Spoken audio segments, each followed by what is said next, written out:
અમારા પ્રકાશભાઈ જામપુર આખા બનાસકાંઠાનું ગૌરવ અને અમારા કાંકરેજનું વગર તાલુકાનું બહુ મોટું નામ અને આખા ગુજરાતની અંદર બૂમ પડાવતા હોય અને એમનું ફેમસ ગીત હોય અને મારે કઈક મારા અંદાજમાં મારા ભાઈનું ગીત ગાવું અત્યારે મારા ઘરની હોમે રેતી એ તો ડુંગરી બટાકા વેચતી આલા પૂર પ્રકાશભાઈ તો શું તમે કઈ નાખો ઓ મારા ઘરની હોમે રહેતી રોજ હાઈ હેલો કહેતી મારા દિલ ને બહુ ગમતી મારા હોમા ઘરવાળી એ તો નેણ હતી નખરાળી કેડે હતી કામણ ગારી આ ગોવિંદ ના હોમા ઘરવાળી કેન જોવા આંખો મારી વરસે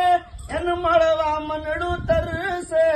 આ ગોવિંદ ને પાછી ક્યાર મળશે એના હોમા ઘરવાળી એ તો રોજ કડિયા ખો અમે જાતી બસ